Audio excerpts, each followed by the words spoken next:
आपल्याला कुठलाचा विरोध करायचा नाहीये किंवा कुणाचे बाजूही मांडायची नाहीये, परंतु जर यामध्ये दररोज जर 8 ते 9 शेतकऱ्यांचा आत्महत्या होत असतील आणि हे जर कर्जमाफी 2 वर्षानंतर होत असेल तर जवळपास 4000 शेतकरी वर्षाला मरण पावतील आणि आणखी 2 वर्षात 8 ते 10,000 शेतकरी मरण पावतील. त्यानंतर थोडक्यात सांगायचं झालं काय तर आता त्यांना प्रश्न विचारणारं कोणी नाहीये आणि ते उत्तर द्यायलाही बांधील नाहीये. मग यामध्ये शेतकऱ्याचं नुकसान हे नक्कीच ठरलेलं आहे. नमस्कार शेतकरी मित्रांनो, स्वागत आहे आपलं दत्ता चोले माहिती आपल्या YouTube चॅनलमध्ये.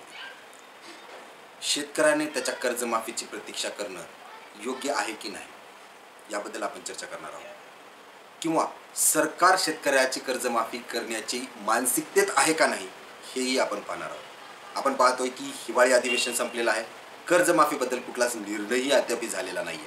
मग हळूच एक नवीन आशा पल्लवित करण्यात आले की समिती गठन केली जाणार आहे. मग यामुळे आता शेतकऱ्याने त्या कमिटीचे गठन करून निर्णय लागूपर्यंत वाट पाहायची का?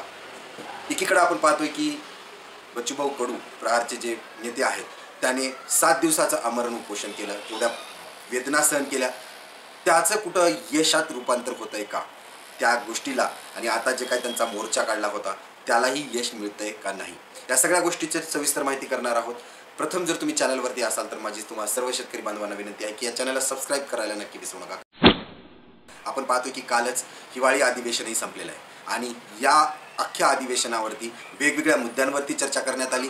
जे मुद्दे हवेत होते, ज्या मुद्द्यांचं काही गरज नसतानाही त्या मुद्द्यावरती चर्चा केली गेली आणि वेळ हा डावलून नेण्यात आलेला आहे. आणि शेवटी शेतकरी कर्जमाफीबद्दल एकही मुद्दा मांडण्यात आलेला नाही. ना विरोधकाकडनं त्यावरती प्रश्न विचारले गेले आणि सत्ताधाऱ्यांनी तर त्यावरती उत्तर देणं योग्य समजतच नाही.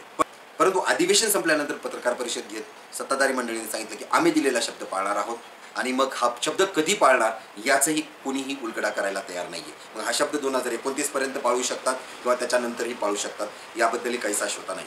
सोबतच एक नवीन आशा लागून राहिलेली आहे की समिती गठन करणार आहे. समिती जी गठन केली जाणार आहे त्याचा अभ्यास केला जाईल, अभ्यास केल्यानंतर त्याचा अहवाल सादर केला जाईल, त्या अहवालावरती एक निर्णय घेतला जाईल आणि तो निर्णय अंमलात आणला जाईल.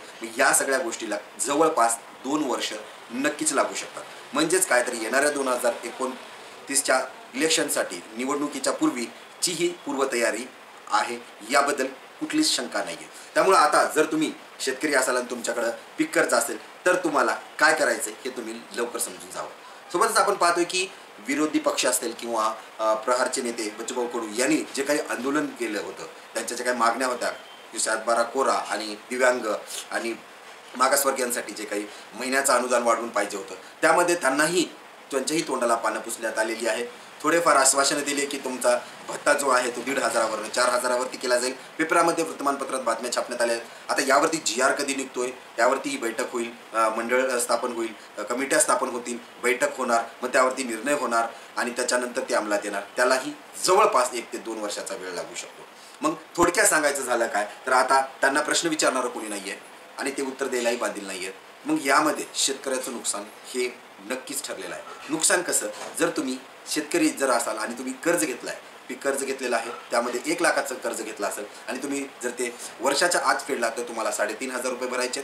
जर वर्षाच्या आत नाही फेडला, नवजुनं नाही केलं तर तुम्हाला 7% म्हणजे 7,000 रुपये तुम्हाला 1 लाखाला परतफेड करायचे आणि त्याच्यात तुमचे काही जे काही पेनल्टी असतील ते मिळून 7 ते 8-9,000 पर्यंत तुम्हाला वर्षाला हा खर्च जाणार आहे. आता मागील 1.5 वर्षापासून जर तुम्ही प्रतीक्षेत असाल, ज्यांनी ऑक्टोबरमध्ये आश्वासन दिली होती, आता 2 ऑक्टोबर निघत आलेला आहे, वर्षभरापासून जर तुम्ही प्रतीक्षेत असाल आणि तुम्ही तुमचं कर्ज नवजुनं केलेलं नसेल तर त्या 1 वर्षाचा परत 8 ते 10,000चा तुम्हाला फटका बसणार आहे. आणि जर तुम्ही आणखीन तसंच ते थकबाकी ठेवताय या आशेवरती की समिती गठन होईल, त्या समितीमधून काय अहवाल निघतील, त्यामध्ये तुम्ही पात्र राहाल का नाही याचीही 0 गॅरंटी आहे. कारण सरकारकडं अटी शर्तीचं जे पाचर आहे ते खूप मोठं आहे. त्यामुळं मोजक्याच लोकांना ही कर्जमाफी मिळू शकते. कारण आपण पाहतोय की 2017ची जी छत्रपती शिवाजी महाराज शेतकरी सन्मान निधी यामध्येही जी कर्जमाफी झाली, ऐतिहासिक कर्जमाफी म्हणू शकतो, त्यामध्ये अद्याप 6 लाख शेतकरी असे आहेत ज्यांच्यावरती की अजूनही पेंडिंग आहेत, त्यांचे लाभार्थी असून सुद्धा त्यांना ही रक्कम मिळालेली नाहीये. मग आपण आता पाहतो की 2027 पर्यंत जे काही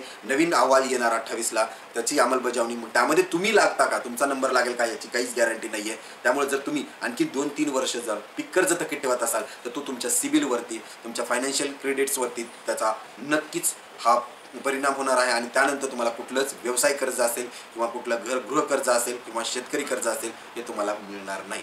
त्यामुळं माझी सर्व शेतकऱ्यांना विनंती आहे की या सरकारची वाट न पाहता कर्जमाफीची प्रतीक्षेत जर असाल तर तुम्ही आपल्या आपल्या परीने ज्यांना पुनर्गठन करायचं त्यांनी पुनर्गठन करावे, ज्यामध्ये ज्यांची कॅपॅसिटी असेल, त्यांची ताकद असेल, त्यांनी आर्थिक ताकद असेल तर तुम्ही तुमचं कर्ज पूर्ण फेडून टाका आणि या सरकारच्या आशेवरती राहू नका.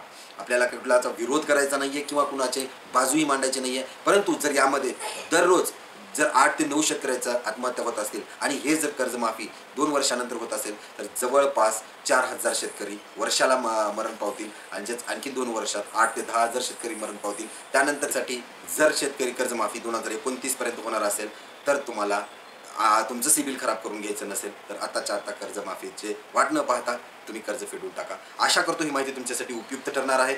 अशाच माहितीसाठी, शेतीची निगडीत माहितीसाठी, शेतकऱ्याशी निगडीत माहितीसाठी चॅनलला सबस्क्राईब करायला विसरू नका. धन्यवाद.